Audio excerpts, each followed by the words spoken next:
بسم اللہ الرحمن الرحیم۔ پاکستان کا قیام ایک معجزہ، ایک آزمائش ہے۔ یہ بات سمجھ لیجئے کہ پاکستان کا قیام پولیٹیکل سائنس کے اصول کے حوالے سے کسی حساب کتاب میں نہیں آتا۔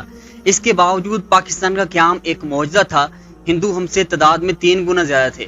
مسلم لیگ کی تو کوئی حیثیت ہی نہیں تھی اور مسلمانوں کی بھی کوئی حیثیت ہندوؤں کے مقابلے میں نہیں تھی۔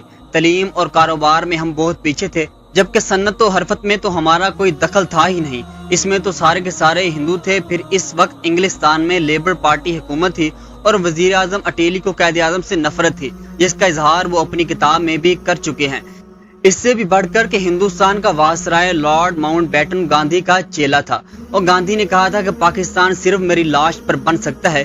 پھر کیسے بن گیا پاکستان؟ انگریز کہتے تھے کہ ہندوستان کبھی متحد نہیں رہا، کبھی ایک یونٹ بن کے نہیں رہا، اور یہ ہمارا بڑا کارنامہ ہے کہ ہم نے ایسا کر کے دکھایا۔ وہ تو چاہتے تھے کہ یہ کارنامہ باقی رہے، لیکن انہوں نے نام لیا اقبال کا کہ اس نے ہمارے اس خواب کو پورا نہیں ہونے دیا۔ علامہ اقبال 1932 کے گول میز کانفرنس میں موجود تھے۔ رمزے میکڈونلڈ نے اسی کانفرنس کے موقع پر کہا تھا، "A poet has destroyed our dream of united India"، یعنی ہم ہندوستان کو ایک ہی ملک کی حیثیت سے چھوڑ کر جانا چاہتے تھے، مگر ایک شاعر نے ہمارا یہ خواب پورا نہیں ہونے دیا۔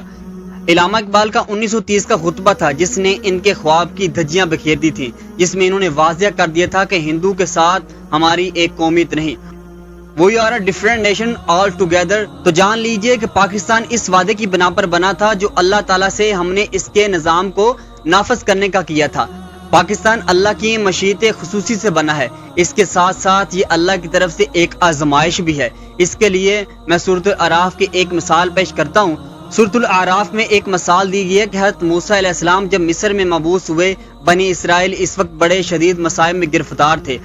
حضرت موسیٰ علیہ السلام کی بعثت سے پہلے بھی آل فرعون ان پر ظلم کر رہے تھے، اور ان کے آنے کے بعد بھی یہ مظالم جاری تھے۔ انہوں نے موسیٰ علیہ السلام سے شکوہ کیا، "ہم آپ کے آنے سے پہلے بھی ستائے جا رہے تھے اور آپ کے آنے کے بعد بھی، یعنی ہمارا حال وہی ہے، آپ کے آنے کے بعد بھی ہمارا حال نہیں بدلا"۔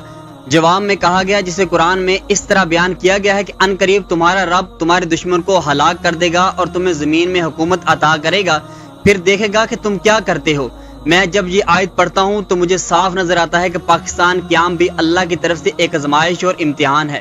اس لیے قیام پاکستان میں بہت دشواریاں تھیں۔ پاکستان کا قیام گاندھی کی موت تھی، نہرو اور پٹیل کی موت تھی، کانگریس کی موت تھی، اور اس کو کسی درجے میں قبول کرنے کو تیار نہیں تھے، اور آج تک انہوں نے قبول نہیں کیا۔ اس سب کے باوجود اللہ نے پاکستان دے دیا، تو یہ اللہ کی طرف سے ایک امتحان تھا، جیسے بنی اسرائیل کا امتحان لیا گیا تھا، اگر تمہیں اقتدار مل جائے تو تم کیا کرتے ہو۔ یہ وہ امتحان تھا جس میں ملت اسلامیہ پاکستان 1947 کے بعد مبتلا ہو گئی تھی، لیکن اس امتحان کا نتیجہ یہ نکلا کہ 77 برس ہو گئے، وہ اسلام تو قائم نہیں ہوا۔ ہم نے اللہ سے اپنا عہد توڑا، وعدہ خلافی کی۔